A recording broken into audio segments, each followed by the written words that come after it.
You're listening to the Big Forever Cool podcast. My name is Rex45, and what a weekend! I'm ecstatic, excited. A lot of traveling, which I don't know. That's not the fun part of being a part of the show, I guess. Traveling, but I know some people will wish to be in my shoes, so I'm not complaining.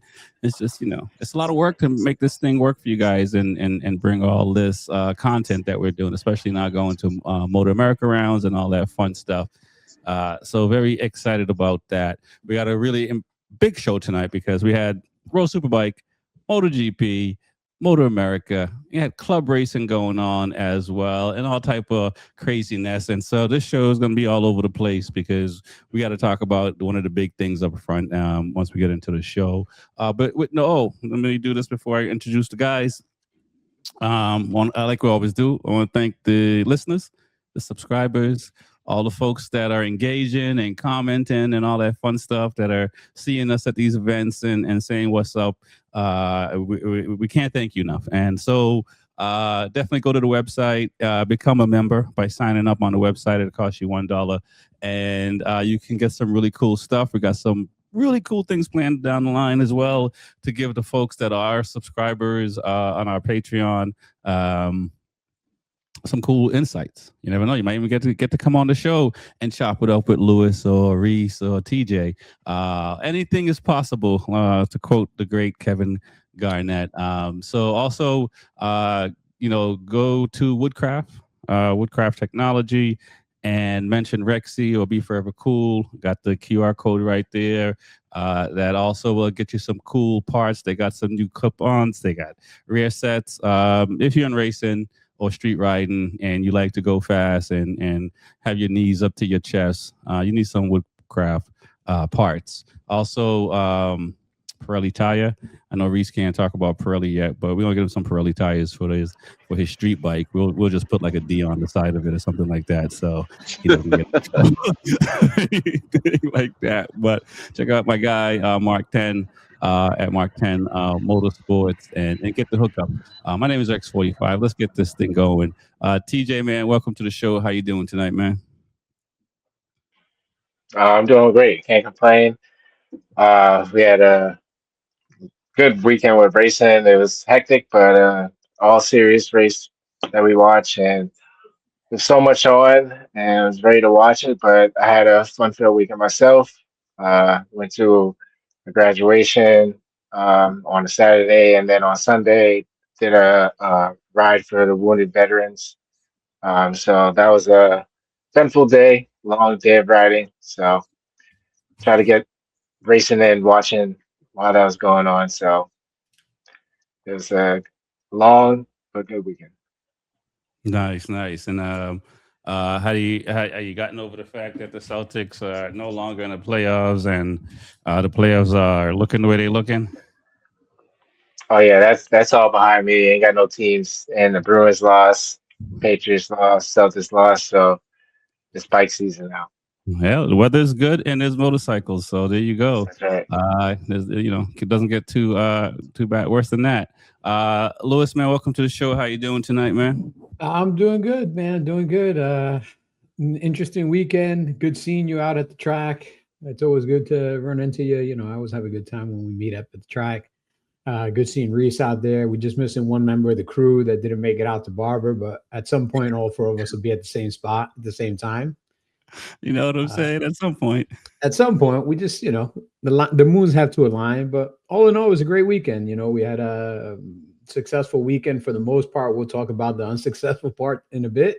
Yeah, and we'll also talk about the successful part. This was an exciting weekend for a lot of the people that I support here in the U.S. and a lot of the people that we support around the world. So it was good overall. Yeah, man, it's some of those weekends that I was up early, I was up late trying to catch races, I was out there trying to shoot. It's a whole different animal, but it was a great time the whole weekend, and yeah, a lot of craziness. But with no further ado, let's get the last guy in here. There we go. Nope, not there. At some point, there. 1, 2, 3. There we go. Yeah, it got to be somebody's birthday for all this technical difficulties. What's going on, man? Happy birthday, man. I appreciate it, man. Sucks to be back to work, regular work, but like Lewis said, it was great to see all you guys out there this weekend. It was a hot weekend, but it was a great weekend for me. So Yeah, I felt on Saturday I might got a little heat stroke. I'm not gonna lie. It's a different animal when I'm not comparing myself to the pros riding and stuff like that. But when you only have to focus on your race, and when the schedule is, you don't have to do anything else. You can stay cool. When you're out here checking right. everything else, you in the heat, man. I mean, like for me, always being by the tire oven, checking out, doing the tires, and you got four tires cooking at 100 degrees, and rear tires at 90. It gets pretty hot in there, man. So it's not easy, but someone's got to do the job, right? Yeah, listen, man. Somebody got to do the job. I posted that early Saturday or Sunday. It's like somebody once told me if it was easy, everybody would do it. And anytime I don't feel like doing something, I kind of pull that from the memory bank and say, boy, you better get out there and do that. Stop playing. Guys, what's going on? Let's go around the horn and kind of talk about the weekend as a whole. And we'll probably get into the crashes after, but let's talk about you, TJ. What did you watch? What did you take from the weekend? I mean, there's a lot going on. I mean, World Superbike is kind of the last thing to watch because Fulica is basically running away with everything. But wanted to see MotoGP and see how they would do at Catalonia, and since Mark was out, just to see who would shake in and get to the top. And obviously, we had MotoAmerica going on, so it's kind of back and forth in all of them. So it's very eventful. Yeah, all the crashes were not good. So, but I mean, there's a lot going on in MotoGP, especially with the red flags and stuff. So there's a lot of strategy going on. So it was an eventful weekend. Yeah, I think the strategy is not get hurt. Yeah, yeah. For But real. just try to come back after all that going on and still go out and focus and try to win is just a lot. So. Yeah, no doubt.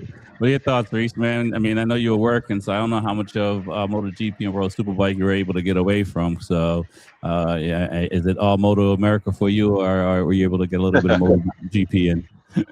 Nah, I caught MotoGP in the morning. You wake up in the morning when we got to be at the track at 6:30 or 7 o'clock in the morning. So I'm watching it on the way to the track. So I did catch it. I seen the red flags. I mean, the crash with Alex, that was brutal. I'm glad that he's okay. The crash with Acosta at the end, that was with Algora and Acosta. Thank God that didn't cause any nonsense, but that wasn't that bad. The second crash with Zarco, that wasn't as bad as Marquez, but that still was bad. So I mean, overall, it was a shit show. I mean, just say for where, but I mean, it was still good racing. Had some. I'm surprised to see Digi, still get hurt and still put it on the top. So Yeah, we'll talk about where his finish rank, because I think he rode out there with just one arm. Lewis, man, what are your thoughts of the weekend, man? Oh man, this is the weekend of the most carnage. This was that I've ever seen. I mean, we had all three series that we follow on at the same time. So we had MotoAmerica, we had World Superbike, we had MotoGP. MotoGP was at a carnage racetrack. People know that racetrack is designed for maximum carnage, not maximum speed. We had MotoAmerica at Barber, which typically it's got a decent amount of crashes, but not the carnage that we saw this weekend.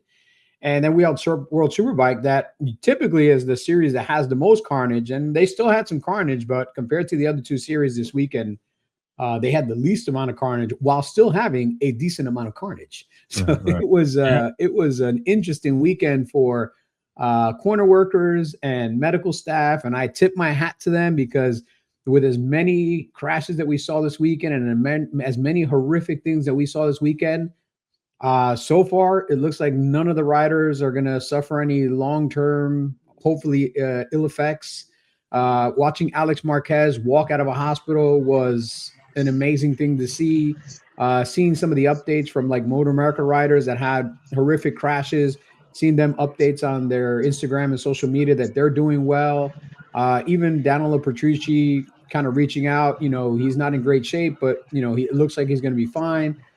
I tip my hat, man, to corner workers, to emergency medical services, to the Road Racing World Action Fund, to Air Fence, to everything that goes into keeping these people safe, man. We talk about it internally here where I work on almost every meeting. At some point in every product meeting, we always go back to our number one job, and the reason we wake up is to save lives. Right. Like, none of us are here to become millionaires. Like, we're here to develop products and work with what's out there and develop new technologies to save lives. Our entire job revolves around making sure moms and dads get home to their kids, and kids get home to their moms and dads, husbands get home to their wives, and wives get home to their husbands. Yeah, so no doubt. Yeah, so yeah, let's dive into that further, for sure. Petrucci got in an accident. Batista got in an accident, as you mentioned. We got Alex Marquez, we got Digia, we got Zarco. In MotoAmerica, there were, you got Kevin Horney. You got Ella, you got all these folks. So let's talk about this weekend, because we were talking before the show started, and let's just talk about for people who don't watch or follow motorcycle racing. I mean, this is one of the, if you're a first timer and you're watching motorcycle racing, MotoGP, World Superbike, MotoAmerica, whether at the track or on television, and this is one of the this is not the best weekend for anyone to go watch MotoAmerica, any of the sport at this point, with all the carnage that happened. So what do you tell folks that are just getting into racing and they see this weekend? Is it something that you can convince people that this is an anomaly? Start with TJ. Yeah, I mean, this is, we see accidents all the time, but this is an unfortunate weekend. Racing is tough and takes a lot of focus. And at this point of the year, I mean, we had a few rounds. So, the first few rounds, you get your feel. And as it gets to this point, I feel like everyone's just, stepping up and trying to go a little harder just to see where they stand. And it's just unfortunate. It's just a good weekend with grip. And this is not what we usually see. So racing is much more safer. And obviously, with all the accidents, as Lewis was saying, that everyone came out safe and reported themselves, and it's a good thing that they're able to, move forward. Right. So, yeah. I mean, Reese, man, what's the mindset like? You're closer than we are because you're dealing with the riders. We're at a distance. I mean, I know it when I race at club race, and we see it, and we have to get our mind right and stuff like that. But I'm like a slow tire to get my mind right. Versus, you got to be a blow up, because you got to forget what just happened and get back out there and go 100. So, what's the mindset like when you guys are seeing this and talking about this? And you're in MotoAmerica, but you guys still got the TV on, so you're hearing about World Superbike and MotoGP. I mean, I tell, coming from the sports world, and I tell every rider the same thing my coaches used to tell me. What makes a great champion or a great athlete, a great anything, is one that has a short-term memory. You have an accident or something that goes wrong, put it on your head quick, fast, in a hurry, forget about it, especially the next day, and move on to the next, like nothing ever happened. It's hard when you see accidents like this, sometimes, because we all want to go home, we all want to go safe back home to our families, to our loved ones, and that's the name of the game. Like Lewis said, I mean, all the safety equipment that's involved, and that's why you paid this certain amount of money, or the for like leathers and boots and the equipment. That's why it costs that extra money, just so you know that you'll go back home. But I'll tell anyone, I mean, the kind of carnage that you saw this weekend, it's not the normal carnage. It's, we do have accidents, we see it, but this was one of the most rarest occasions of all. Yeah, I agree. Lewis, man, I mean, what are your thoughts, man? And you're right there too. I mean, this was one of those, if it could go wrong, it will go wrong weekends, just all around, restarts, red flags, restarts after restarts, What people don't understand, especially with restarts, is the rider cools off, the tires cool off, the fuel load drops, the amount of laps drops. So now you go from a long format race to all of a sudden a sprint race. So now every lap has this extra urgency to it, which adds to the urgency on the track, which makes riders ride a little bit harder, maybe a little bit above the limit. Passes get a little bit tougher. And we saw that in Moto2. We saw that in MotoGP. We saw that even here in the US with some of the races that had to get restart. Those sprint racers became their own carnage because now, again, it's a shortened race. I don't have time to let my tires get hot again or this or that. And, my adrenaline went from 100% down to, 25%. And now I got to get it back to 100% again. So these stops and starts are not good for the riders. They're not good for the team. And they do cause carnage because when you don't have the original amount of laps and now you have this condensed sprint race, really, you have a condensed sprint race. Mm-hmm. The guy in 10th place is going to dive bomb 4, 5, 6 guys to try to get to 5th place or 4th place or whatever. And, it's great for the show, but it is dangerous. But again, this is why you have to look at what you have, what you're wearing, what your gear is, what the track layout is. You have to look at all the safety features that are out there. If this weekend happened 15 years ago, we'd have like 20, rest in peace or, posts going around right now because people would be wrecked. Yeah. Yeah. That's what it would be. Yeah. I saw, I don't remember which race it was. If it was a super sport, a guy went down, another guy couldn't get out the way, ran him right over. Yeah, it was like I was just like, and I've been ran over before on a bike too, going down in front of somebody, so I know what that's like. But the tech is so much better today because again, everyone is for the most part is going to be okay. You know what I mean? And it's such a weird thing. You look at, I forget what's his name is that crash, but you look at Zarco's crash when he got stuck in the bike. That doesn't happen. That doesn't happen often. And to walk away with, so far it seems like it's ligament damage and stuff like that, but no broken bones. Is pretty impressive. And getting propelled from your bike flipping over. Yeah, that hurt. I look at the Marquez crash, the Alex Marquez crash. I think the only thing they saved on that bike was like the valve stem cover on the rear wheel because the rest of the bike was totaled. I mean, that thing did more flips than any gymnast in the Summer Olympics. Yeah, bro. You look at, the Zarco crash, those bikes were totaled. If you look at all the crashes that happened and how many people walked away, I mean, the fact that Alex Marquez walked away a day and a half later on his own power just goes to, again, the quality of the safety of the products that are out there today. And I also want to say a big up to MotoAmerica for making airbags mandatory this year across all the classes. Because if airbags weren't mandatory across all the classes, that super sport crash that we saw would probably not be as good as turn out as good as it was. I mean, the dude got speed bumped. Right. He literally got his chest run over by a bike and gave a thumbs up while he was on his way in the ambulance. I mean, this is the kind of stuff this is why we make these products. And anybody that's out there doing track days or even riding in the street, if you're not looking at these products as a real option for you for safety, you're missing out on an incredible amount of protection. No, I agree. Go ahead. Piggyback off that, I think it was her name, Ella. Yeah, she pretty much smacked dead into a bike and split the bike in half and went about 15 feet over the handlebars, and the crash was horrendous, but literally came out with just a broken tailbone. All right. Yeah. Pretty crazy because we've seen worse.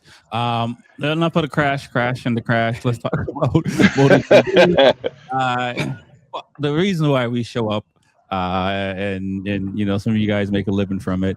Let's talk about the qualifying. This is the first time KTM got a pole position. I don't know, and like forever. I don't think I had gray hair. 3 years. Okay, maybe it's only been 3.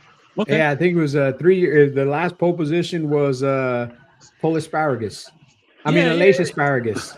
Full no, asparagus. no. It has to be Pole because it's KTM. Alicia's Yeah, yeah. yeah. On That's what acrylic. Yeah, I thought. I think it was Pole Asparagus 3 years ago. Okay. Yeah, I thought he's only been a test rider for 2 years. Okay, he's still getting that full contract money though, so I ain't mad at him. he's like I'm staying healthy, but pretty impressive for KTM.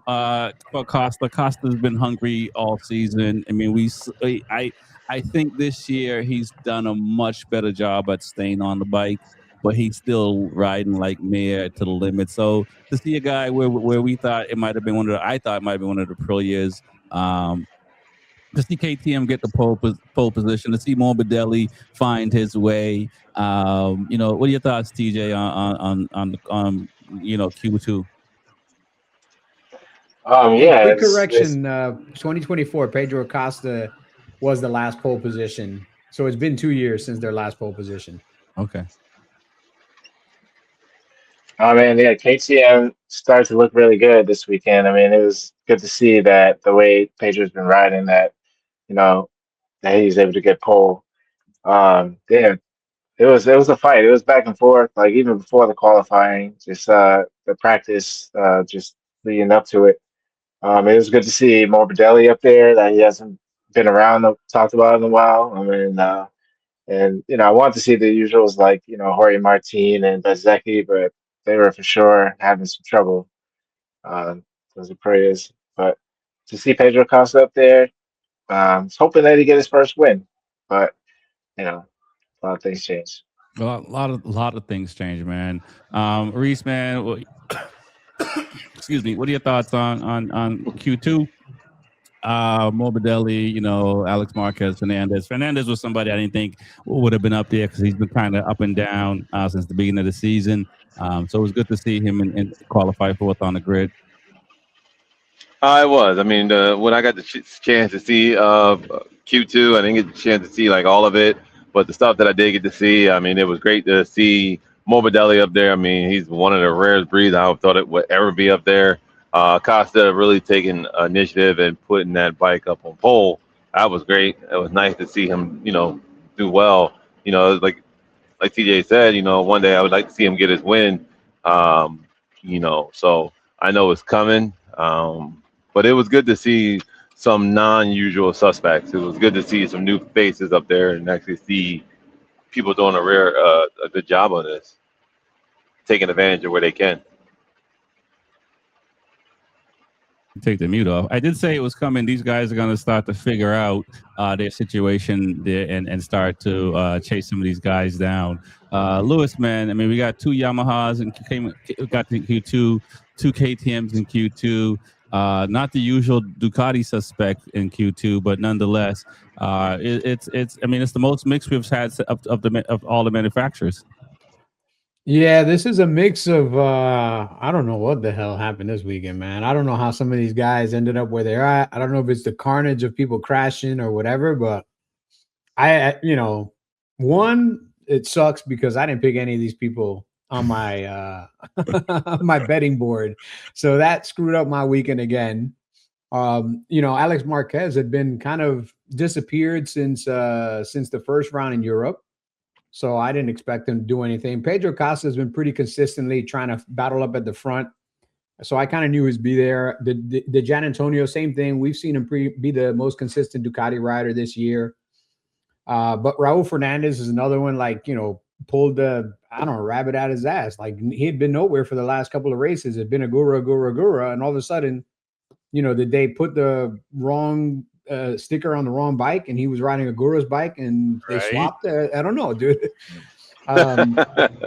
Sarko is another guy that's kind of been a little bit disappeared and he did well. I mean, there's a lot of guys that, Morbidelli, I stopped betting on him, man. I gave up on the dude. Yeah. the worst time I gave up on him, he finally pulls one out. Yeah, no, go ahead. But no, I love the mix, man, because I love, Ducati, KTM, Ducati, Aprilia, Honda. I love when all the manufacturers are in the mix. Right. You know, in the sprint, Yamaha wasn't really anywhere to be found, but in the actual race, after a bunch of people didn't finish, even Yamaha, was in the top 10. It only took 5 guys DNFing, but still they're in top 10. So good for them, man. That's a tough DNF. Let's talk about the sprint. Yeah, I mean, Acosta. I mean, I feel bad for that dude because he really wants to win bad. But Alex Marquez was able to pull it out. Didier found his way. Raul found his way up for Zarco 5th. I mean, is it possible for Honda to be the second best bike on the grid by the end of the year? What are your thoughts, TJ, man, on the sprint race? I mean, is it possible for Honda? Yeah, I think that, they're coming as long as they can finish. I mean, Luca Marini needs to step up a little bit, but Drummer looked a lot better. But the sprint, yeah, I mean, Pedro was definitely fighting, trying to keep that pole position, keep himself out front. I did bet on Alex to win, I think, the GP this weekend, but unfortunately, he got into an accident. But he did really well, and was trying to hold off. I mean, Pedro's trying to hold him off, but Alex got him at the last minute. But yeah, it just sucks for Pedro because you can see it right there, and I know we'll probably talk about it, but I think him and Digi is going to have something between each other because they keep battling out, and Digi's getting the upper hand, and it's not looking good for Pedro with that. It's leaving a sour taste in his mouth. So he needs to pull one out soon to redeem himself. And yeah, it's just when Alex took it from him, it was not heartbreaking, but it's just like, damn, let it slip. I like what Didier did looking back. You know what I'm saying? Because I think that, and we've heard this from former NBA players, people coming out of college, number 1, number 2, whatever, and they see somebody that's averaging 6 points and they think they're going to school them in practice and they get schooled. It's just like we're all pros at this level just because you got more, name recognition and whatever the case may be. Don't think I'm a bum. and that's what Didier was saying. I mean, it's like, look, man, I mean, he's a nice rider, but we're all nice too. So, and he's backing it up, which is what I love.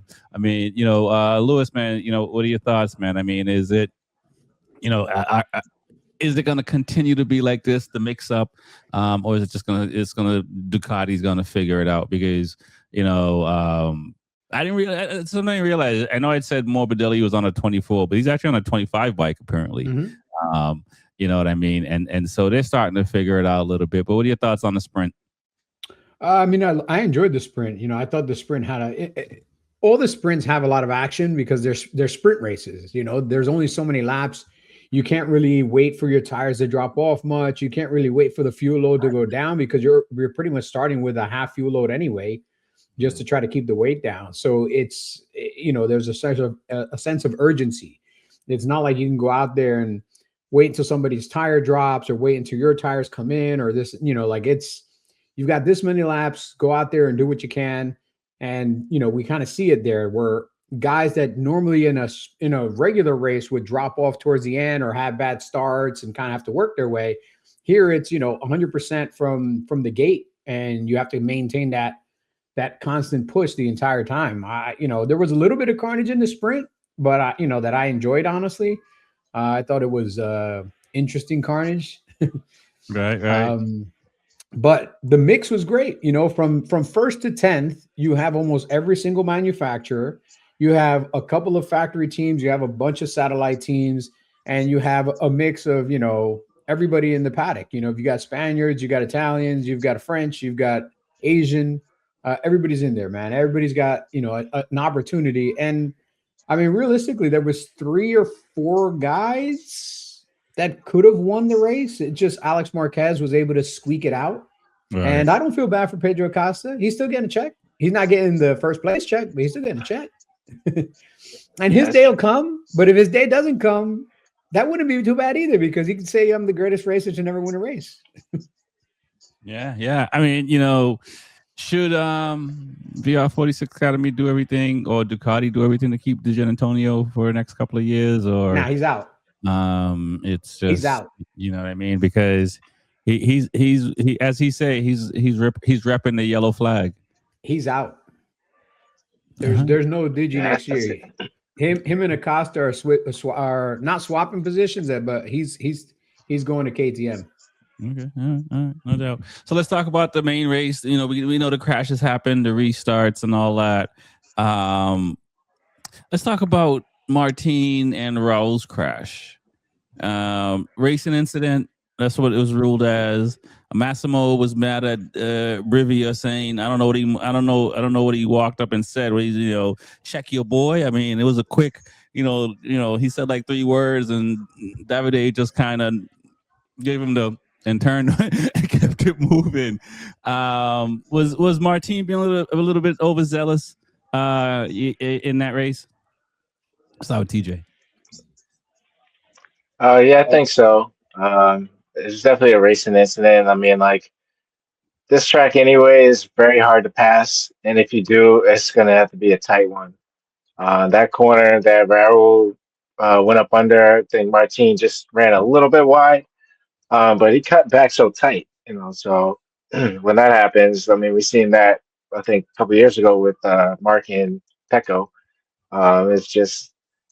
I think it was a racing incident, and I just don't think Martin should react that way. I mean, obviously he sees himself fighting for the championship, so he doesn't like these type of incidents. Kind of will frustrate you, because one is your team, not your teammate, but your team, and you feel like since you're trying to win a championship, you deserve that respect. That don't pass me right here type thing.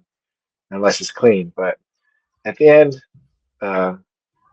Martin shouldn't have reacted the way he did. Yeah, I thought it was no penalty.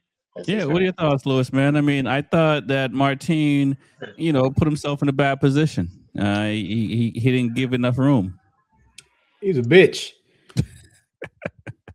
He expects that he can pass anybody as hard as he passes them, but he expects them to not pass him back that hard. And if you look at the pass, for me, it was a clean pass. Martin leaned back into the line that really he didn't have to hold. He thought that he would just, if he could lean into that line, that Raul would just give up the line because he's Martin. And Raul was already in the line already. Raul had a better line. And when Martin leaned into him, it actually caused Raul to have to pick the bike up because he was going to crash. And if he had crashed, then he really would have taken both of them out. Right. So for me, it's a Martin thing. Martin needs to stop thinking that he's the only guy riding out there that, can rough people up. If he's going to ride hard, people are going to ride hard against him, and he's got to be ready for it. Yeah. And nobody can see him being that low. When you're rubbing your shoulder and your side on the track, who's going to see you? Well, I said, you know what? Maybe stop worrying about the Instagram photo and worry about going fast because people are passing your ass. While you're trying to rub your shoulder on the ground, people are passing your ass. So it might look good in photos, but if it's not actually making you go forward, it's not really doing anything for you. And then after the fact, I don't know if we're going to talk about it, but his reaction in the paddock when he got back to his garage, man, I'm not surprised that his bike caused him to crash today and he's in the hospital. Because if I'm your mechanic and you come back and you put hands on me, I guarantee you some shit's gonna go wrong with your bike next time you get on it. Yeah, he reminds me of a kid that has an older sibling. So and the sibling is a badass. So he talks trash because he knows his older sibling's gonna come defend him. It was nobody like, gonna defend him. Like, what are you doing, man? Like, come on, I mean, I know he is connected, right? It isn't that what's his name, nephew or whatever the case may be. It don't matter, man. If you look and I've said, I actually spoke with somebody that I know from Aprilia, and I told him, if your company does not sanction him or fine him or do something, because tell you what, man, take racing out of it. This is a business. You're my employee. You come to work, you put hands on another one of my employees. You think you're going to stay at work that day? Right. You think you might even have a job? If he had been anybody else, man, he would be fired. If he was a mechanic that went in there and put a hand on another mechanic, he'd be out of the paddock. Hey, Ducati fired the mechanic for coming to work late. Exactly. But because you're Jorge Martin, you think you get special treatment. If Aprilia doesn't sanction him either with a good fine, a heavy fine, or sit his ass down for a couple of races, because that hurts more, because now you're not getting paid by any of your sponsors. You're not making any additional money. You have no opportunity, and you lose points in the championship. Now, Aprilia might not do that because they're so up their ass trying to get a championship that they would sell their soul to the devil if they thought it got a number one plate. I mean, they bought a number one plate from another manufacturer so they could put number one on their bike, and that didn't work out for them too well last year. So they would do anything to get a number one plate. But if they don't do something to sanction him, that's a problem. Right, because you are an employee of this company, and if you touch another employee of this company, there needs to be sanction. And even if Aprilia doesn't sanction him, the FIM should sanction him, because that's unprofessional. You don't want to see that in the paddock, because now you're opening the door for maybe a rider from another team to go punch a mechanic from another team in the face, or vice versa. That only happens. You got to nip that in the bud. Yeah, I mean, I was saying like him to be humble, like last weekend when he was doing the Michael Jackson, just because he won back to back, and then he was doing the Michael quick, Jackson, but he was doing the Michael. But yeah, no, I mean, like obviously he didn't have a good start to the weekend. Yeah, Catalunya is the weekend where he's known for rubbing his shoulder and stuff like that. So yeah, his mind wasn't right, and yeah, he should not react that way, especially what he's been through. Should have been humble all the way through. So yeah, it sucks that he crashed in the testing and stuff like that. But I think Lewis is absolutely correct. I mean, if you take racing out of this, and like you're supposed to be respectful to all your employees, it's a business, and you're here to do a job, and to come back, clapping. Obviously, you're upset with the incident, but they had nothing to do with it. They don't shove people out of the way like that. He had at least, I'm gonna say he had at least 8, maybe 9 minutes from the time the race finished to the time he got back around, pitted in, got to that area. He had more than enough time to chill out. He raced, he picked the bike up. He kept racing. Did 12 laps. He did 12 laps. Yeah. He had plenty of time to chill out, to kind of get back in his head game, do what he had to do. And he still opted, when he got to the garage, to throw a little temper tantrum and then put his hands on an employee, man. Right. If you know why? Because that employee is not from Brooklyn. Because if that dude was from Brooklyn, Jorge Martin would be knocked the fuck out in the garage. And that's why he didn't take his helmet off. Because if he had taken his helmet off, he would cut a wrench to the face, man. That's why he kept his helmet on. So even with his pressure going up, he still kept his helmet on. You know why? Because he was like, I don't put my hands on somebody, but I don't keep my helmet on so I don't get punched in the face either. I don't want to mess up that face. Yeah, that face was looking good laying on a stretcher today. Yeah, it was ugly. Let's talk about the main race. 2 red flags, so 3 races. KTM had a lot of issues the whole weekend. It sounds like 3 bikes had mechanical the whole weekend. I think Brad pulled in on the sprint race because of mechanical. Bastianini, I think, because of mechanical. Let me just double check. Bastianini. Bastianini on the main race, and Brad on the sprint, and then obviously Acosta, his bike cut out. Very dangerous for a bike to cut out at any speed, much less that speed. I think if it was a slower speed, it probably would have been something different, because when you look at the contact between Marquez's bike and Acosta's bike, it looked like it was just a nudge, but just going so fast, he just covered so much ground that he was already off the track. Man, you know what I mean? I think that maybe, and they'll probably do it in kilometers, but I'll do it in miles an hour. In that short period of time when the bike cut off, it might have lost like 20 miles an hour. Right. All right. But if you think about the energy built up in 20 miles an hour with a motorcycle that weighs in at about 400 pounds coming at you 20 miles an hour faster, the way we calculated miles an hour is every mile an hour is a 1-story building. So if it's 20 miles an hour, you're dropping a motorcycle off a 20-story building. Right. So think about the impact force you're going to have when you drop a motorcycle off a 20-story building. If you have a 20 mile an hour difference, that's why speed differences are so dangerous. That's why you don't want, advanced guys out with beginners, because the speed differences between the two are so big. But man, I'll tell you what, I was surprised that Marquez was able to hold it up, and we'll talk about it in another segment. But this particular track is designed for maximum carnage, man. Yeah. Yeah, they modified this track in that same corner before, I believe, right? No, they modified it in the second to last corner, because that's where Louis Salam went off and had his big accident and passed away. So they've made modifications to this track to try to like make it safer. But one of the biggest issues with this track is turn one at the start. Every year at the start, whatever class it is, the problem with the start of this track is, if you look at turn 1 and 2, it's a right left. Right. Between where they start and you actually get to the braking zone, they're starting the bike so far back, because think about it, when the race finishes, they come around that last turn, and from the last turn to start finish line is not that far. No. But from the start finish line to turn 1 is a country mile. So if you start your race behind the start finish line, and all these bikes can get up to 300 kilometers an hour really fast, you start at 0 miles an hour, you go into turn 1, you're almost in 4th or 5th gear, even at the start. And then you're going back to 2nd or 1st gear to make the right left. So they need to move the start.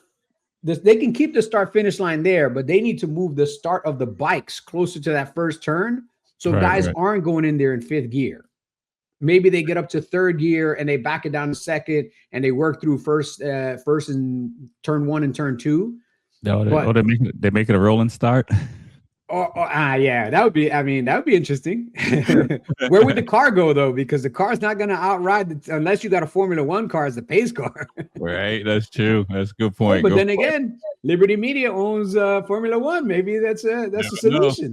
They'll bring the Spanish Series F1 and Let's talk about. We're still talking about the GP race.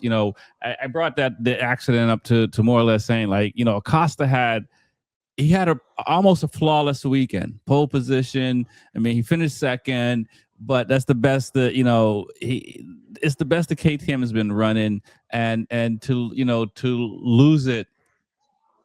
I mean, what he finished 4th? I mean, he crashed out, so he even finished. He crashed out, which we'll talk about that as well. Was Iger doing too much? But I mean, was this his chance to win that? Well, I mean, he was already in 4th place when he crashed out, so it wasn't his chance. What are your thoughts, TJ, on the main race? And I mean, all the work that Acosta did in the beginning, just to watch, 3 riders pass him. 4. I mean, for Acosta to get pole, I'm sure. I mean, I know, like, the way this weekend ended for him was not it. It's just, I mean, like, he was definitely riding that bike hard as he could. It's very good to see him up front, because, I was like, he finally got his win. But, second half of the race is hard for him to manage. But did not expect KTM to have as many issues that they did, and for it to lead down to Pedro. So to see his bike just basically blow up halfway down the straight, that was just not a good sight to see. And then lucky for him that he was able to restart the second race, just to come down to the last corner, I believe it was, close to it, and then Igor just come out of the way, and he comes flipping out of the way. And my guy, Igor. Surprising, like I gotta look at it. What was, like, I don't know if it really dived bomb him, because like the Jorge Martin and Raul was sort of similar. I don't know, because this was the last corner, but Igor got penalized for it. So, but it was a shit show weekend for Pedro. So right. I know not liking that. Mir rode his ass off, and as well. I didn't ask Lewis. Lewis, what are your thoughts, man, on Acosta? And before we talk about Honda, I mean, not only did he get the pole, he got the shaft.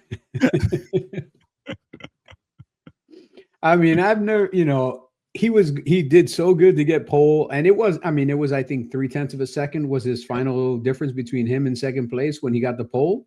Yeah. But it just goes to show, man, 0.3 of a second over a lap time, with so many things going on, you got to be so consistent and be at the tip of the sword. Nobody thought Alex Marquez was going to bring the race to him the way he brought it to him in the first race. Nobody thought that Alex Marquez was going to bring it to him in the second race. I mean, people were surprised that Alex Marquez was doing what he was doing. If he hadn't crashed, I would have put definitely money on Alex Marquez to beat him again, do two for two. Right. His day's going to come, but his day, man, he is just it's sink or swim, man. Either he's on the podium or he's in the gravel pit. And for him to get past by so many guys on the last lap and get punted off in the last corner, and again, racing incident, man, you leave the door open, somebody's going to walk through the door, and you can't really complain if you leave the door open. Everybody else knows that that's the famous spot where Valentino Rossi dove bomb on the inside of Jorge Lorenzo and stole that classic win from him, where for like 3 laps, they were literally tire to tire the entire 3 laps. And then Rossi waited to that very last corner, left the brake open a little bit later, tipped it in just a hair later, and then more on the inside because Lorenzo left the corner open. And, Acosta repeated the mistake of another famous Spaniard and left it open for another Italian to steal his dinner. All right. Now, I will get to Honda in a little bit, but let's talk about Digia. Digia gets hit by fork, front tire, brake line. I don't know. Brake line, triple tree, clip on, front fender. And it's one of those weird things because it looks like it hits him on the right side, but whatever connected on his left hand, right? Yeah. That was the issue. Here's a guy, you don't know how much pain he's in until after the race is over because he couldn't even hold up the trophy or the champagne bottle. I mean, that's the worst thing, wanting a drink and you can't even get a drink. You know what I'm saying? But lucky for him, it was the left hand. Yeah, right. Lucky for him, but like to go back to where Gia looked at Acosta twice, you know what I'm saying, and to see him do what he did hurt, right? I'm like, I'm not even 100. I'm doing this to you. I know you already said that he's not going to be able to stay with Ducati for next year, but it's possible that this guy could fight for the championship quietly. What are your thoughts, TJ, on Digia's ride and just the ability to ride hurt like that? Yeah, I mean, like it's crazy situation that he went through. I mean, that picture that they showed, just how it happened is crazy. But the adrenaline that he's probably going through, and just to ride through that, and not only to jump back on and ride, and to actually get first place. So hats off to Digi for that, because this is a guy that has been trying to get the wins, and he's been in the action, out the action, and he definitely deserves it, and he's trying to show that he deserves it. And these are the examples that we like to see to show that this guy can ride, and he's a very hard worker and stuff like that. So I give it up to Digi. It's very hard to do what he did. Getting hit by that fork flying in the air is scary. It's just as scary as the bike flying, So yeah, see all that, and just to have the courage to jump back on and give the same effort, like these guys are like superhuman for sure. I've had just, I don't know, bolts, different things, like hit the glove, hit the shoulder, sometimes hit your neck. It's not fun to get hit by anything while on the track, much less an actual piece of a bike. It got to be crazy. Lewis, man, what are your thoughts on Digia, what he's doing, and Costa got to put some spec on his name. I mean, Acosta definitely has to put a little respect on his name. Ducati has to, bow down to him a little bit because he is really flying. The only person flying the Ducati flag at this moment. Alex might be out for an indefinite amount of time. Marquez is out for an indefinite amount of time. Bezzecchi is doing what Bezzecchi's done for the last 18 months, not showing up when you really need him to show up. And Brutal. Furman Aldeguer is still recovering from a serious, femur injury. Yeah. So really it's the walking wounded, it's the mentally handicapped, and it's Digi's the only guy on a Ducati that actually can put 3 corners together over and over and over. Come on, man. Don't be talking about Pecco like that. He's not. Pecco can't put 3 corners together if you give him a map and a pencil. Come on, man. This is a 2-time world champion. Don't do that. This dude folds faster than a over-caffeinated origami artist, man. Don't do that, man. Don't do that. He's just letting you know that the bike is not. He moves like a Ferrari. He got everything has to be tuned. Well, the dude on the Maserati on the yellow team is outdoing the dude on the Ferrari, so that's not a good look. And it's not like he doesn't have access to his data. So it's, you can't really blame the bike because everything that you need to know is on the bike. This is what this other guy's doing on the bike. You just can't seem to do it. Right. Yeah, I mean, listen, man, the man got 3rd place. What are you going to do? Let's speak of the 3rd place, Joan Mir. What a ride.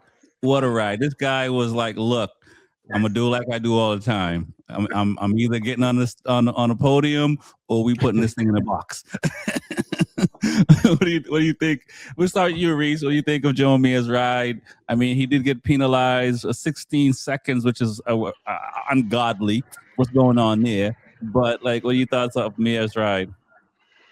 I mean, yeah, Mir's ride was good when, half the people are crashed out or you keep restarting and you're getting bumped up places and there's nobody in front of you. Yeah, I mean, it's going to be good. Nothing wrong with taking a test 3 times. Yeah, but who's better, me if I take it 1 or you take it 3? Pass. Go ahead. I mean, I'm not going to take nothing away from what he did. Yes, what he did is phenomenal. Instead of bringing it home in a crash truck and parts and pieces. So yes, I mean that's great. So what he did was phenomenal. So hats off to him. But now, can you do that when everybody's at 100% healthy and you're not crashing in the back of the grid? Right. And that's the biggest thing. I think, and you can tell us I'm wrong. None of you guys are putting everything on the line. So you're not saving the best tire just in case there's 2 red flags. So these guys, they're tired by the 3rd race. They were on tough tires. Right. By the 3rd red flag, I mean, because I know in ours, you can change everything but the tires. And I think it still goes the same thing with MotoGP. You can change red flags. You can change everything but the tires. Anything you want to change, you can do. You can change, setups, anything besides the tires, you can't touch. So the people out front, their tires are almost pretty much gone. They can manage it. So, I mean, the people in the back, they already managed their tires a little bit weller because they weren't going, they're not pushing as hard. So.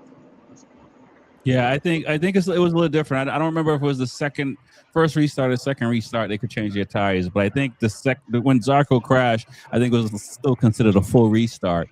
So I think they were able to, because I think I forget who they mentioned went out on medium tires and had to struggle with having mediums versus having a 12-lap race and having some some soft tires. What are your thoughts, TJ, man, on Mir, where he's his riding? Yeah, no, I agree with Reese saying that how everything happened, that where he places because of what happened. But racing is racing. Still try to shoot for the front. And to be honest, I mean, FP2 doesn't matter as much as practice to set yourself up for qualifying, but he was the top in FP2. He has been riding pretty well lately. He just can't keep the bike up. And even going into the sprint, him getting taken out by Brad Binder, I was just like, here we go again. But like you said, he had 3 opportunities to get himself to the front, and he actually did. And it sucks that he got the penalty. But I think where everything stands now, I mean, we might see a lot of different top 5s, Yeah. So hopefully he can get up there because Honda is improving. Yeah, I agree. What are your thoughts, Louis, man, on Mir Honda? the penalty. I mean, I thought that was a bit much. I don't think I've seen that much. Like what he had like super glue for air. Like how he gets 16 seconds penalty where I think Pecco got like 9 seconds or something like that last year, something like that. I would like to know if MotoGP had one of the MotoAmerica stewards go to MotoGP to levy penalties this weekend, because that shit made no sense. How do you come up with 16 seconds in a shortened race? Yeah. Like, it's a shortened race and you come up with, or it's a sprint race, you come up with 16 seconds in a race that's only half the distance. I mean, if you really think about it, that would be, half a second a lap for every lap that you're racing almost. Yeah. Well, a second, or like a quarter second a lap for every lap you're racing. That's insane. I mean, was his tire pressure 3 pounds or was his tire pressure 400 pounds? Like that's, how do you come up with this? How do you pull that number out of your ass? Someone's like, there's no way this Honda did that. Something is wrong. Yeah. Like how did they calculate this? Yeah, how do you calculate, is it a quarter second for every pound that you're off, up or down? Like, it makes no sense, man. 16 seconds is ridiculous. I think that penalty is ridiculous. I hope that when Pirelli comes in, the tire pressure rules go away, except for one specific tire pressure rule. Everybody has to be set at the same tire pressure. Right. You can't have less than this amount of pressure. You can't have more than this amount of pressure at the start of the race. But once the race starts, if your tire pressure goes up or down, like, you shouldn't be penalized for that. Right. And if you started the race and your tire was heated up to the exact amount of degrees that you need to heat them up to, and somebody checks the pressure at that moment and it's correct, that's the start. Most of these guys, from what I understand, they're using nitrogen. They're not using even air. So they're not going to get as much expansion as they would if they were just using an air compressor. So if they're using nitrogen, it's going to limit the amount of expansion you're going to get out of this tire. So you should be able to control the range. I mean, this whole rule for tire pressure came in because they had a shitty tire manufacturer that couldn't make tires that could hold their carcass or overexpand. And then they had to make these rules because all the manufacturers started putting aerodynamic devices on the back of their bike that make the air dirty and cause more heat to come onto the front of the tires, or the guy behind him causing the pressure to go up. Like, it's just a combination of a whole bunch of stuff that MotoGP just needs to fix, man. You can't keep penalizing guys. Like, dude, I got to race. I got to worry about a fucking front end hitting me. I got to worry about this dude's ignition cutting out in front of me while I'm headed at him at 280 kilometers an hour. And I got to look at my gauge for fucking 2 pounds of pressure. I'm going to get a 16-second penalty. That's some bullshit, man. I got enough shit going on this bike already.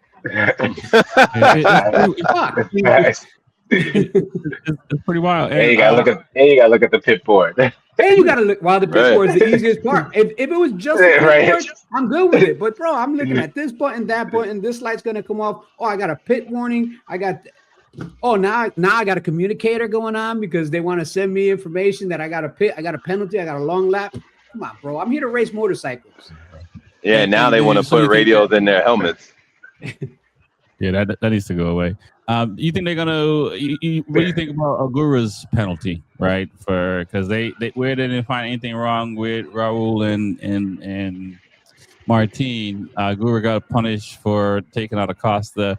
It looks like he got punted back to 8th place, so he got a 4 grid position loss on that. I mean, how do you weigh that compared to being over or under with tire pressure infringement, TJ?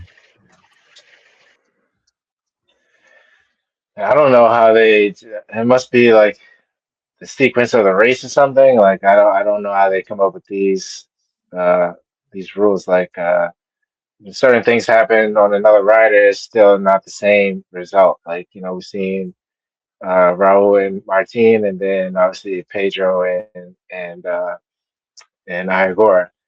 And then with the tire pressure, like, I don't understand. Well, I probably could check it out, but I understand like how they get the numbers and times. But the 16-second tire pressure rule is just it's a harsher penalty, and it's something that's like more or less out of their control. Like Agora controlled that situation pretty much, knew what he was doing. So that should have been a harsher penalty if anything. But yeah, I don't know. No, I don't know. They're just trying to keep a player from winning. Reese, when a situation like that happens, you guys get penalized either way, whether you're on the podium and you lose the podium because of a penalty, or you didn't get on the podium, or you got on the podium because someone else got a penalty. Like, how does the team look at that as a win or a loss or lesson learned? What happens, in a situation when you lose a podium because of penalty or gain a podium because of penalty? How does the team react? Oh no, fuck that. We're going to protest. I mean, I'm with Lewis. I mean, a lot of this stuff is just coming to be monotonous and bullshit. I mean, it's like you don't give a penalty to Fernandez and Jorge. I mean, or Fernandez with the Jorge Martin situation, and that was more, almost more like I'm using him as a stopping versus Algora and Acosta. So it's like, kind of make sense of it, like be even across the board, and then the 16-second penalty, I mean, that's just absurd. 16 seconds for a tire pressure. It's like, I got to look at this, and this. Do you want me to race, or do you want me to, be a pilot and look at every freaking gauge? No, it's very it's very difficult. Hopefully they'll get it worked out, man. If not, we're gonna keep talking about it. I think don't you have to slow down? Huh? Don't you have to slow down to cool off the tires, to reduce the tire pressure? Don't you have to get out? You either get out from behind somebody so that they're not throwing hot air at you. So you need to get clean air. So either you need to slow down to let the person in front of you kind of go ahead, or you need to get in front and get clean air on your tire that can cool your tire down. Yeah. Like, that's ridiculous. Yeah. We don't want that. We don't want no one to slow down. I mean, we've seen, obviously Pedro's bike cut out, but we've seen what happens. Like, he just try to slow down, Yeah. All right, man. Right, because as soon as you get clean air, it cools it down. Yeah, for sure. We'll go back to MotoGP when it comes to the numbers. I mean, unless you want to talk about something before we get into MotoAmerica, we and we haven't even touched WorldSBK yet. But let's talk. We don't need to. We know who won, so yeah, ain't nothing happened, bro. Like, I think he's. But we still got to give Garrett. You still got to give Garrett. Yeah. You still got to give your American rider Garrett all his props. He did well for being over there. You know what? Let's talk about that. Let's talk about his ride. I think he did a 5.74 for the weekend. Amazing ride. We've been talking about Kawasaki needed to do something. I think they're listening to us guys because the factory team finally beat the hybrid team. Which is pretty impressive. I do hope that Garrett stays another year. And if he can finish the rest of the season being the best manufacturer next to Ducati, he's not a bad look either, especially having one bike on the grid. What are your thoughts, TJ, on what Garrett did in World Superbike? I mean, from the start of the year or even last year into now, from being in the back of the pack, where you can finally say that he's improving, and you see it because now he's starting to show himself in top 10 area, and just to finish 5th, 7th, and I forget the other position, but he's doing some good things. He's doing some good things. It's really good to see an American rider step forth and do what he's doing. So, I mean, hopefully, I don't know what team, if he's still, we're going to be with Kawasaki going forward, but hopefully his performance will get him a even better ride in the future. Yeah, I hope so as well. Lewis is a little bit frozen. I don't know what's up with that, but we'll get him sorted out in a minute. Reese, what's up, man? Did you message your boy? You got on the podium. He got close to getting on the podium. Were you texting Garrett?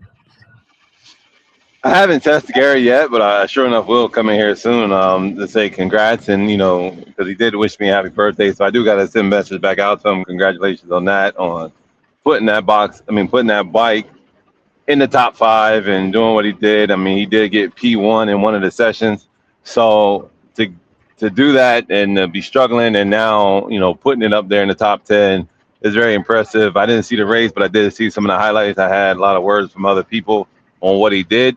And, from what I saw and what I hear, I mean, the guy rode his butt off. I mean, he's working well with his old crew chief, and I think that's what he needed. to come back into play. So hopefully he can continue on his momentum. Right. Lewis, you texting him right now, telling him stay another 2 years in World Superbike? What's good? Nah. I mean, I think he's doing well enough that he'll get another ride, even if he doesn't stay with Kawasaki. Because again, we don't know Kawasaki's long-term goal here. I think they want to continue to support somebody because they really should stay in road racing. I mean, if they completely leave road racing, they're not relevant in MotoGP because they're not there. They're barely relevant in World Superbike because they're not there. They're not relevant in Super Sport because they're not there. I mean, do they even want to sell sport bikes at this point? Because even here in the US, I mean, I looked at the grid last week. I didn't see a Kawasaki. I know, right? Why not? Why is there not a 636? I mean, I don't know, but there's not even a nothing. It's got the worst contingency package. Yeah, but contingency. I mean, at some point you got to decide: do you want to sell sport bike or not? And if you don't want to sell sport bikes, then this is the route that they're going. This is the path that they're going down. If Garrett Gerloff is the last stand of Kawasaki, the great Kawasaki that dominated the World Superbike for so many years, then I hope Garrett gets another job with another team that's actually invested in trying to be a participant and win. Because it's one thing to participate. It's another thing to actively want to win and develop and invest money. Right. And if I'm a racer, I mean, I really, every weekend you put your helmet on, you want to believe there's a chance you can win. But if every week you get on a shit box, in the back of your mind, as much as you can rah, and I think I'm going to do it this weekend, you're also knowing, hey, man, I'm, 1.1 seconds slower than this bike on any given weekend. I'm, 3/4 of a second lower than this bike. This other bike has this, and this that I don't have on this bike. I haven't gotten a new part from my manufacturer in 8 months. All that weighs on you, man, as a rider. So if he can't, if he can do what he can do on this Kawasaki at a few select tracks that he's strong at, great. But he needs to either get Kawasaki to commit to actually do something if he can do that, or start shopping your wares. I hear BMW's got an open spot. Man, cold as ice, Lewis. Cold as ice. I don't even wait for the chair to get cold. Jesus Christ. You're up. Listen, guys, I mean, this is the third round of MotoAmerica, Barber Motor Park. If you have not been to this racetrack, you have to go. It's probably the best looking racetrack on the U.S. circuit. After talking to some folks on the weekend, and Lewis and I were chopping up a little bit, it sounds like the Be Forever Cool podcast is bringing out people to go watch racing, because it sounds like it was a good turnout and the baggers wasn't there and we were there, so it had to have been us. We're the other B. There's no other reason to go. No other reason. No other reason but us. TJ, what are your thoughts on the weekend? I don't know how much you caught, and what are your thoughts on the weekend in MotoAmerica? I thought it was a pretty cool weekend. I mean, I caught a little bit of it. You see, obviously there was carnage that happened, but we'll start with the super sport. I mean, just looking at Kayla did really well. She got a pole, and just I think she got one recently, and she's doing really well, and she's almost due for a win. Yeah. So she's almost due for a win, and just when we're talking about the red flags, just throws off momentum. Like, I know she was just feeling that, but racing's racing. So that was exciting to see those super sport races and the superbike. Just that boy Matthew Scholes, man, he's just in another gear, it seems like, and people are chasing him. But it was good to see the Yamahas be up there too, and JD Beach working hard and stuff like that. So overall, it's a good weekend. So I enjoy it as much as I can see it. Yeah, no, I think so. I mean, when I got to Road Atlanta, so really outside of Daytona was my first MotoAmerica attendant race, and I thought it was packed there. And then going to Barber and seeing the crowd there and stuff like that, and people are coming out. So what are your thoughts, Reese? You're there in the heat. You see, yeah, everyone's there, man. It was a good time.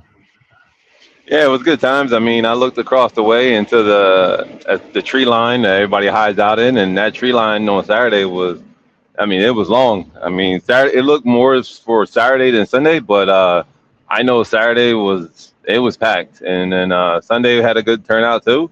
I mean, I'm glad to see people coming back out. I'm glad to see the fans enjoying what we do, and trying to keep the sport alive and keep it going. Because without those fans, without these people coming, I mean, we can't do nothing. We can't do what we do. So I mean, I appreciate every fan and everybody that comes out. Yeah, we're just hanging out, talking shop, waiting for somebody to start a bike if the fans don't show up. Pretty much, man. I mean, but like TJ said, I mean, the weekend was good. It was an overall good weekend. I mean, the way it started for us, I mean, it was a little rough, a little shaky in the beginning, but we turned it around. I mean, we got, 2 top 5 finishes on each round, each race. So we'll take it. I mean, right now we're sitting third and fourth in the overall standings. I mean, we knew coming in 2 rounds, this is Matthew's home backyard. He's going to be strong, which he was. So now we go to WorldAmerica. The Ducatis and Saw the crowd there. oh god, Thoughts? No, I mean, you and I had the same conversation. I mean, on Friday there was a decent amount of people for Friday, but on Saturday I was really surprised when we looked out across from the pit side of the track to the outside where like the fan zone was, and it was just everybody under the trees, just all around the outside perimeter of the track. I'm like, wow, this is a lot of people here for for a Saturday, and 2 for an event that doesn't feature baggers, because usually baggers will get more people out. So just with the classes that we had there, I mean, I didn't do a head count. I didn't have time. I was going to try to walk around, do a head count, but people didn't want to participate. But I definitely can tell you that this is the most people that I've seen in Barber in a very long time. Nice. And it was a great weekend too. The weather was spot on. It wasn't too hot. It wasn't too cold. Knock on wood, it didn't rain. Like, it was possibly one of the best weather weekends at Barber in a long time also, because we've had really iffy weather at Barber the last couple of years, drizzle, rain, it's been a little bit of a mess. And they actually got a great show, even with all the red flags and everything else. The racing this weekend was amazing. Even if somebody did, stretch the field out, like there was a couple of riders that just, for some reason, man, it's like this track just was home to them. They were just doing stuff on the track where I was like, yo, well, man, you're not supposed to do that. Yeah. Nobody's supposed to win at this track by 8 seconds. Nobody's supposed to like drift all of Charlotte's Web. Like, what are you doing, bro? Why are you sideways? Like, you're supposed to high side. And it's like, there was dudes out there just making this weekend so much fun, man. And everybody was, I'm interested to see the kind of numbers that MotoAmerica releases for the actual attendance, because there were a lot of people there on Saturday and even more people there on Sunday. That's what we want, man. That's what we want. Let's talk about Kayla. She got pole position in the Super Sport. I believe she got third place on Saturday, second place on Sunday, led on Sunday for a bunch. And some restarts, and Bender was able to. Was it Bender that won both? I refresh my memory now. Yeah, he won one. He won one. Heron and Heron won on Saturday, and Bender won on Sunday. Yeah. Pretty crazy race. For we were talking earlier about Acosta wanting to win, and I heard it more in Kayla's voice, how she didn't want to get that second place. Acosta doesn't tell you how he, like Ken Unchu, Dennis Unchu, those guys, the second place is like last place to them, and like.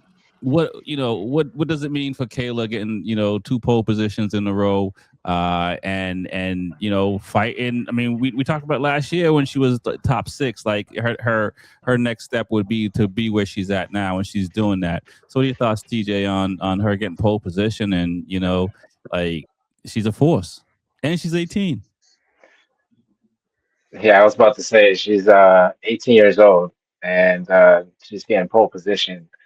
And she's a female out there battling with guys. I mean, when you're on the bike, you know how to ride. That's what matters the most. but she is definitely improving. And to see her battle at the front with all the top guys like Dan Bender, Josh Herron, and just going back and forth with different lines, and you know she'll undercut them, and just the drive that she has, and to have the red flags and still able to hold her own in the front.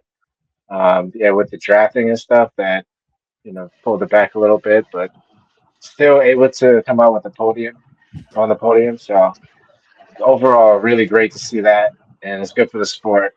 And hopefully, we have gotten a lot more females into the sport as well. So it's definitely a good look. Yeah, I mean, Reese, man, what do you think Darren Bender and Brad Bender's conversation is like? Is Brad like, is she really that fast? I mean, because I remember playing, basketball as a kid. They had leagues and stuff like that. I knew a couple of, females at different times that played on the boys' team because they were just that nice, and they weren't any female teams there weren't any female teams I think back then, much less even be competitive. So they had to lace up with the boys and play if they wanted to play. What do you think that conversation is like for Darren and Brad, man? Because Kayla is nice. Are you really that slow? Like, are you really that slow? Like, no wonder you're not in Moto 2 no more. No, I'm joking. Probably some teasing, right? Oh, it's gotta be, because I'm teasing the hell out of you if you getting beat like that, like, or getting undercut and everything else. But no, I mean, it could be some good conversations. I mean, same way when Tony Elias was here, he went back and told everybody, hey, these people over here they are serious and they are fast. So it could go both ways. So I'm kind of curious and wonder how that kind of conversation will go myself. No doubt, no doubt. What are your thoughts on how Kayla is doing? My thoughts. She is definitely coming along. She is definitely ready for a breakout for her first win, and I honestly believe it's coming here soon. I think it may actually, if she does the same thing she did, at coming here at Road America, I think she may get one. Right. Do you think she got a? I don't know if you might remember. You must remember young Kobe. Trying to go against Mike and all these guys. I mean, she's still young. I mean, and it's not taking anything away from young people, but there has to be somebody in our camp just to say, hey, be patient. This guy got 10 years on you being a pro. This other person been in MotoGP, World Moto 2 and Moto 3. They're gonna have a little something. Not to say you're not there, but you need to give yourself a little grace. I mean, she does have that in her camp. She has Ben Speed sitting right there. I mean, so she has that in her camp, and Ben has been there, at a young age, wanting to win, wanting to do this against, Matt Malatin. So she has it, but she's hungry and she's ready to let loose. Yeah. I agree, man. Lewis, what are your thoughts on her? And is she going to stick around another year in Super Sport, or is she going to be looking to go to the big fight? If anybody is managing her, they got to tell her to stay at Super Sport a year, maybe even 2 years. Anybody that tells her she needs to go to the big bike today needs to get pushed out of her career completely, because they're just giving her bad advice. If you look at the guys that are in the front in Superbike, they've got experience, they've got racecraft, they've got a lot of things going for her. Like, she's coming along really, really well in Super Sport, but whoever's managing her, whoever's guiding her, needs to pace her just the right way, because there's still a lot that she can learn in Super Sport, and there's still a lot of top quality competition in Super Sport. And if she can become regularly winning regularly at the front in Super Sport, then you make the jump to Superbike. You don't just make the jump to Superbike because you're today's hot commodity, because you're something that somebody wants to write about. You want somebody, people want to say this and that. Take the female equation out of it.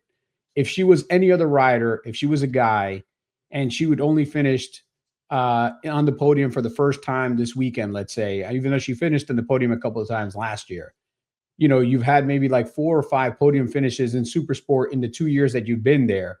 Nobody would be talking about, hey, this person has to go to Superbike. Right. They'd be like, hey, get your racecraft right here. be super competitive here, show how competitive you are here, and then start looking for a ride in Superbike.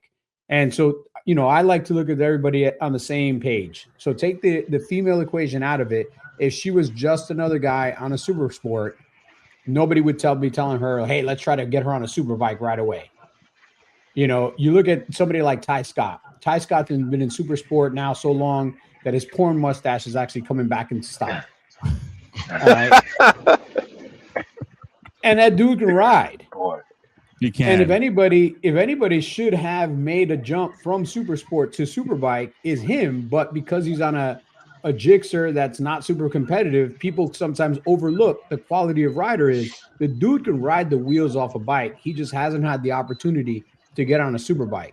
But if somebody told me, hey, between Ty Scott and Kayla Yakov, who you want in your Superbike, I'm gonna be like, yo, Ty Scott all day.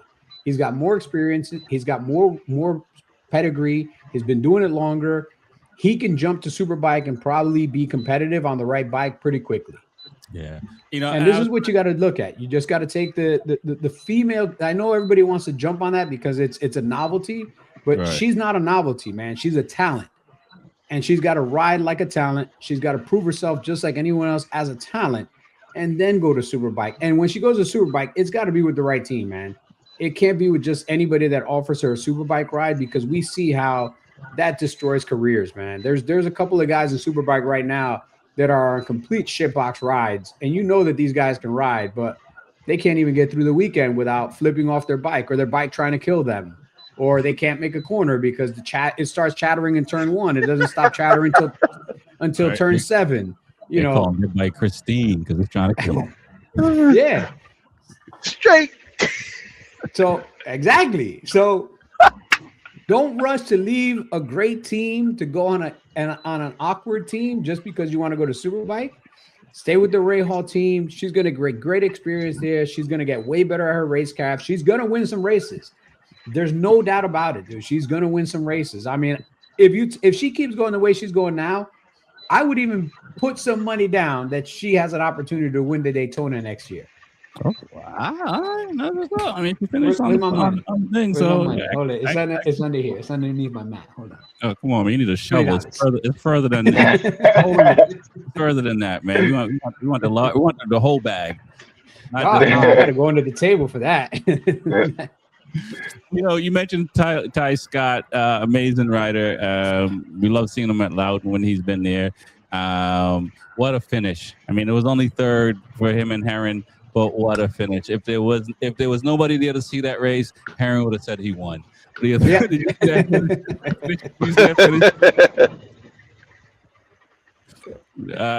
the finish, TJ? The Super Sport race on Sunday. Was that? Sorry, I didn't hear what you said. Did you see the Super Sport race on Sunday with the photo finish for third place between Scott? No,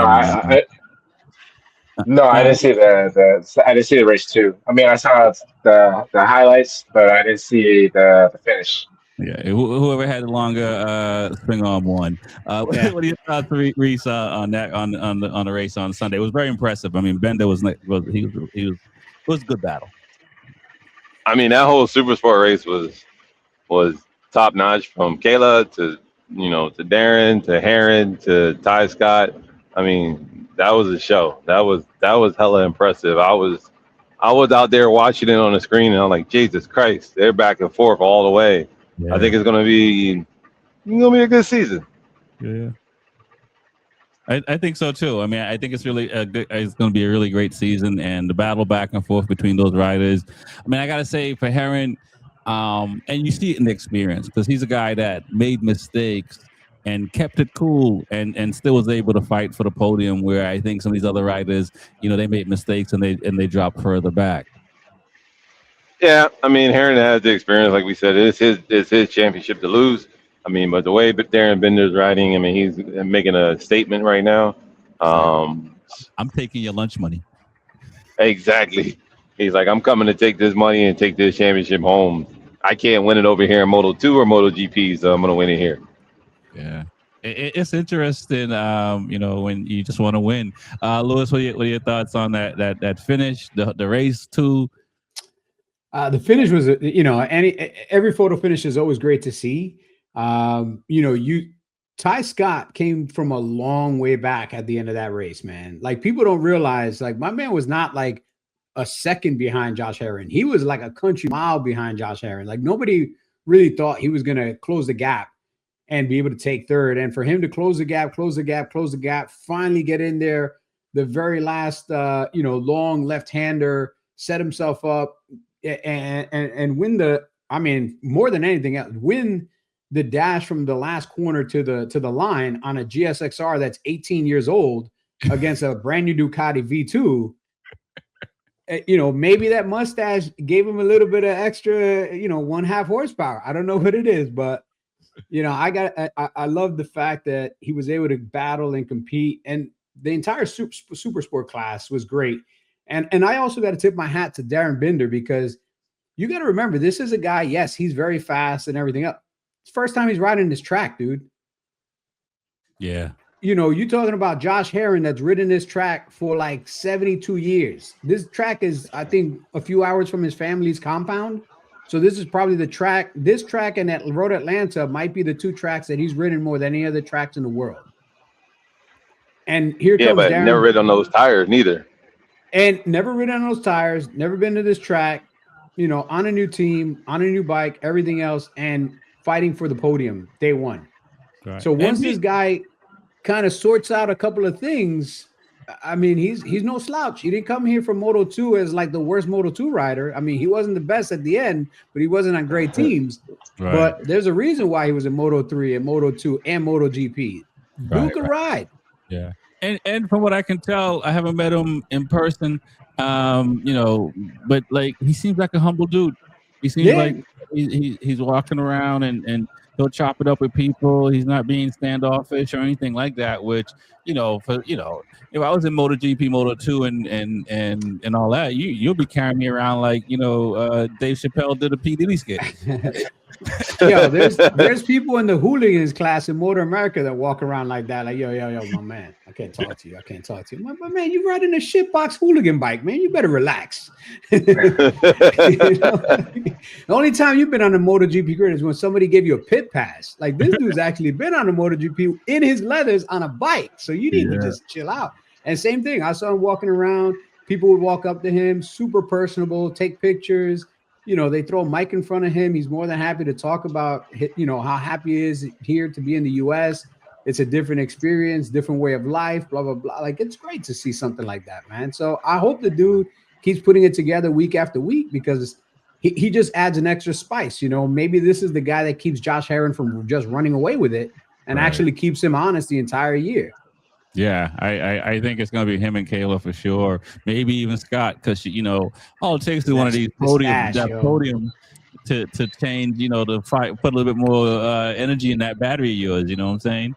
I need to see that stash on the top step, man. November, man. Is it November mustache and beard month? We'll get you grown one. Louis. Yeah. What is it? No shave November? Something like that. We'll get you out there. We'll get advice from Ty Scott how he gets it all. I'll tell you what, if I try to grow one, mine would look just like Ty Scott's. like a porn? Like a dead caterpillar on my upper lip.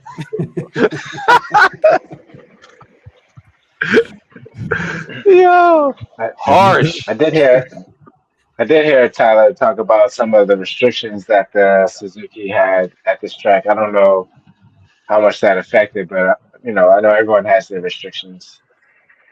Oh, I can imagine that 750 is not wide open because it's not wide. They need to let it loose. And I can't imagine how difficult that is to have a motorcycle or any vehicle it's restricted. It's like, man, I can only play ball with one hand behind my back. Come on, man, let me loose. Like if you took a 750, if you take a 600 and you build out the motor, you could get 130, maybe 135 horsepower out of a 600. You take a 750 and you take the gloves off, man, you get like 160 horsepower that thing. Yeah. And they probably restricted him to probably 130 something horsepower. Yeah. Yeah. So he's talking about how the V2s were just taking him out of the corners, and then he'll have to try so hard, and You have to, his corner entries where he has to worry, trying to catch up. Yeah, So, he's gonna have to but carry more corner entry because he got to make it up yeah, on the exit. yeah, The twins is just in the right power band on the twins and the triples. The four, you got to wind that more. Yeah. For real. It's tough. Let's talk about Superbike guys. I mean, like you mentioned, Reese, and you're fourth and fifth. It was anybody's game though, TJ. For the Superbike class. I mean, it was kind of wild. What are your thoughts? yeah. I mean, like definitely anyone's game. I mean, like the way Skull's pulled out, obviously he's on another level. But I was just trying to watch the Bobby Fong and JD Beach battle it out, and it's good to see how JD's riding, and Orange Cat as well. But I thought it was a good race one, um, and yeah, I thought it was a good race one. I didn't see all the highlights of it, unfortunately, but it was good to see that Yamaha got on top step. I'm rooting for Yamaha to pull it out this year, and interesting to see that JD Beach is now ahead of his teammates, so that's interesting as well. But Yeah.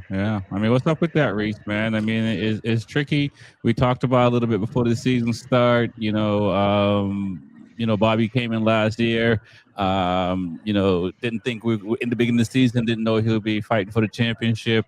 Turns out that he is now. He has a new teammate. His teammates, kind of outdo him a little bit. How's that? I see you getting a photograph, so it's good for you. What's it like right now? I mean, it's the same business as usual. I mean, everyone's trying to figure out their way, figure out their setup for this year. I mean, everybody comes in a little different every year. So, Bobby, they missed a little bit of setup, and he's trying to come in now and to figure out a certain thing and just put it all together.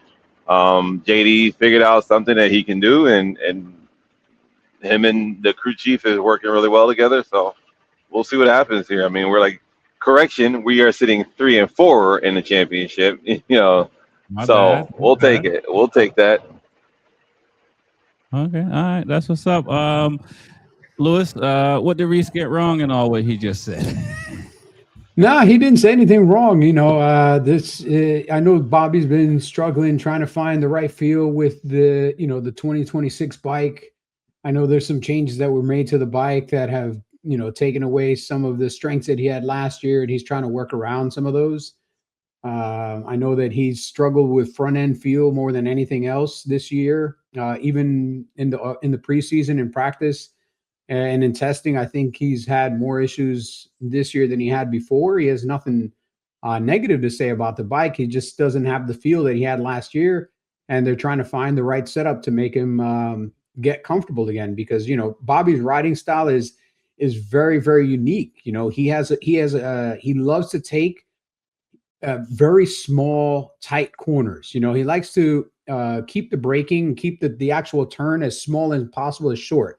So he'll take corner angles that other people won't take, whereas most people try to open them up a little bit.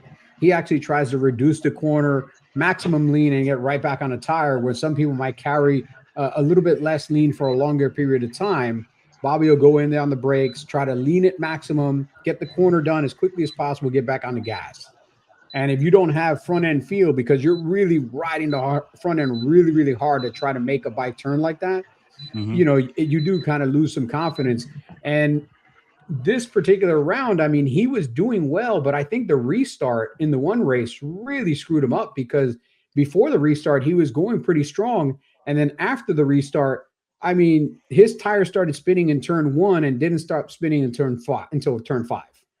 I mean, coming out of going up and over turn 1 into turn 2, starting to drive up to Charlotte's Web, from the time he would bottom out the bike and get on the gas, I mean, it was just leaving a dark mark all the way up the hill, all the way. As soon as he crested, he's coming down the hill. And as soon as he finished Charlotte's Web and got back on the gas, I mean, he's doing a burnout coming out of Charlotte's Web. Anytime he had to get back on the gas, it's the rear tire was just spinning. And you could see, like, the other guys that maybe their heat cycle was a little bit better during the red flag or whatever, didn't have as much degradation in the tire.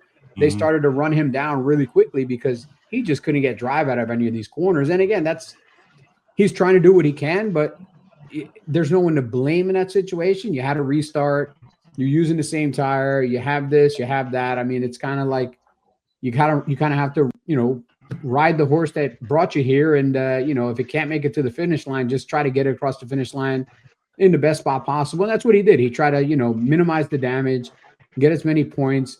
Everybody knows, like Reese said before, Barber is Matthew Schultz, one of his best tracks. But, now we're going to go to a couple of tracks where other people have some more strength, where the Ducatis are going to be able to stretch their legs a little bit more. We're going to see a little bit of a different mix when we go to these next tracks. Okay. All right. I'm looking forward to it. I mean, I think we could go on, but we're already in the hour, 30 plus minutes time zone. So let's talk about the leaderboard this past weekend, round 6 of MotoGP. I forget who I picked, but I picked all Aprilia guys, and Jorge Martin kind of jacked me up. But nonetheless, this is what it's looking at for round 6 weekend. I mean, not bad, Reese. You got some good numbers. Who'd you pick?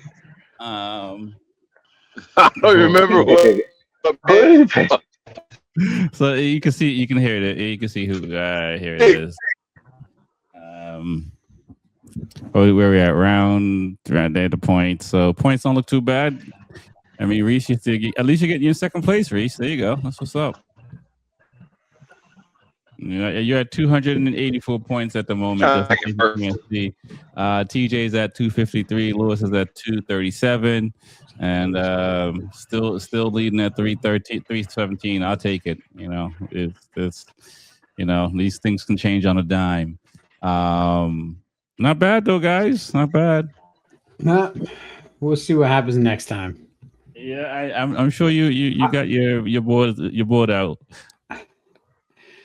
Before we get out, I want to give a quick little shout out to 2 guys this weekend. One guy in particular, because he had an amazing weekend, and that was my boy Gus Rodeo. I think if Netflix is going to do like a Rocky story for motorcycle racing, it needs to be the Gus Rodeo story for the last 2 years, because what he did this weekend really showed like what perseverance is all about.